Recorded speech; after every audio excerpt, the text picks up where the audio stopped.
हरतालिका तीज के व्रत में पूजन के साथ साथ कथा सुनने का विशेष महत्व है। चलिए सुनते हैं भाद्रपद शुक्ल पक्ष की तृतीया के दिन मनाए जाने वाले हरतालिका तीज की व्रत कथा। एक बार भगवान शिव ने माता पार्वती को उनके पूर्व जन्म का स्मरण कराने के लिए हरतालिका तीज व्रत के महात्म्य की कथा सुनाई थी।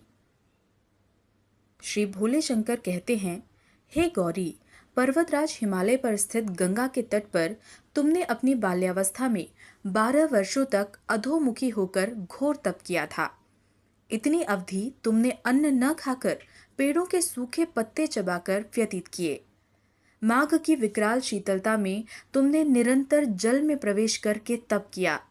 वैशाख की जला देने वाली गर्मी में तुमने पंचाग्नि से शरीर को तपाया। श्रावण की मूसलधार वर्षा में खुले आसमान के नीचे बिना अन्न जल ग्रहण किए समय व्यतीत किया। तुम्हारे पिता तुम्हारी कष्ट साध्य तपस्या को देखकर बड़े दुखी होते थे। उन्हें बड़ा क्लेश होता था। तब एक दिन तुम्हारी तपस्या तथा पिता के क्लेश को देखकर नारद जी तुम्हारे घर पधारे। नारद जी ने कहा, गिरिराज, मैं भगवान विष्णु के भेजने पर यहाँ उपस्थित हुआ हूँ। आपकी कन्या ने बड़ा कठोर तप किया है। इससे प्रसन्न होकर वे आपकी सुपुत्री से विवाह करना चाहते हैं। इस संदर्भ में आपकी राय जानना चाहता हूँ। नारद जी की बात सुनकर गिरिराज गदगद हो उठे। उनके तो जैसे सारे क्लेश ही दूर हो गए। प्रसन्नचित होकर वे बोले, श्रीमान, यदि स्वयं विष्णु मेरी कन्या का वरण करना चाहते हैं तो भला मुझे क्या आपत्ति हो सकती है। वे तो साक्षात ब्रह्म हैं। हे महर्षि, ये तो हर पिता की इच्छा होती है कि उसकी पुत्री सुख संपदा से युक्त पति के घर की लक्ष्मी बने। पिता की सार्थकता इसी में है कि पति के घर जाकर उसकी पुत्री पिता के घर से अधिक सुखी रहे।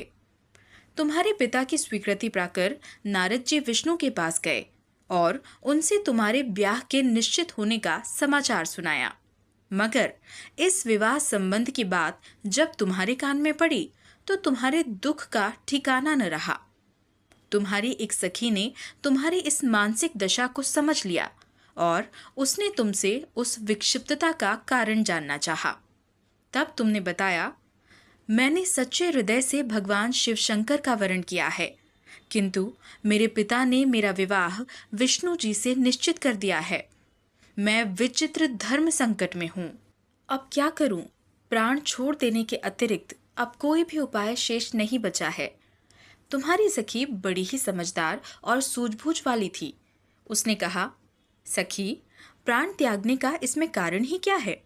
संकट के मौके पर धैर्य से काम लेना चाहिए।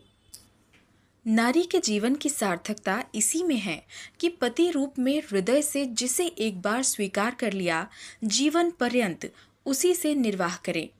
सच्ची आस्था और एकनिष्ठा के समक्ष तो ईश्वर को भी समर्पण करना पड़ता है। मैं तुम्हें घनघोर जंगल में ले चलती हूँ, जो साधना स्थली भी हो और जहाँ तुम्हारे पिता तुम्हें खोज भी न पाएं। वहाँ तुम साधना में लीन हो जाना। मुझे विश्वास है कि ईश्वर अवश्य ही तुम्हारी सहायता करेंगे। तुमने ऐसा ही किया। तुम्हारे पिता तुम्हें घर पर न पाकर बड़े दुखी तथा चिंतित हुए। वे सोचने लगे कि तुम जाने कहाँ चली गई।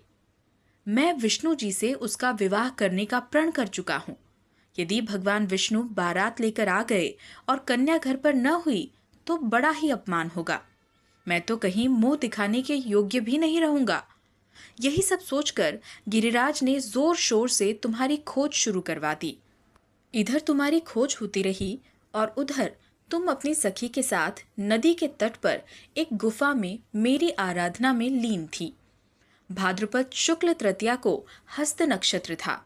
उस दिन तुमने रेत के शिवलिंग का निर्माण करके व्रत किया। रात भर मेरी स्तुति के गीत गाकर रही। रात्रि जागरण किया। तुम्हारी इस कष्ट साध्य तपस्या से मेरा आसन डोलने लगा। मेरी समाधि टूट गई। मैं तुरंत तुम्हारे समक्ष जा पहुंचा और तुम्हारी तपस्या से प्रसन्न होकर तुमसे वर मांगने के लिए कहा।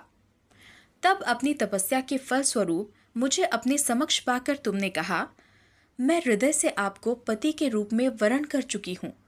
यदि आप सचमुच मेरी तपस्या से प्रसन्न होकर आप यहाँ पधारे हैं, तो मुझे अपनी अर्धांगिनी के रूप में स्वीकार कर लीजिए। तब मैं तथास्तु कहकर कैलाश पर्वत पर लौट आया। प्रातः होते ही तुमने पूजा की समस्त सामग्री को नदी में प्रवाहित करके अपनी सहेली सहित व्रत का पारना किया। उसी समय अपने मित्र बंधु और दरबारियों सहित गिरिराज तुम्हें खोजते खोजते वहां आ पहुंचे और तुम्हारी इस कष्ट साध्य तपस्या का कारण और उद्देश्य पूछा। उस समय तुम्हारी दशा को देखकर गिरिराज अत्यधिक दुखी हुए और पीड़ा के कारण उनकी आंखों में आंसू उमड़ आए। तुमने उनके आंसू पोंछते हुए विनम्र स्वर में कहा, पिताजी, मैं अपने जीवन का अधिकांश समय कठोर तपस्या में बिताया है। मेरी इस तपस्या का उद्देश्य केवल यही था कि मैं महादेव को पति के रूप में पाना चाहती थी। आज मैं अपनी तपस्या की कसौटी पर खरी उतर चुकी हूँ। आप क्योंकि विष्णु जी से मेरा विवाह करने का निर्णय ले चुके थे, इसीलिए मैं अपने आराध्य की खोज में घर छोड़कर चली आई। अब मैं आपके साथ इसी शर्त पर घर जाऊंगी कि आप मेरा विवाह विष्णु जी से न करके महादेव से करेंगे।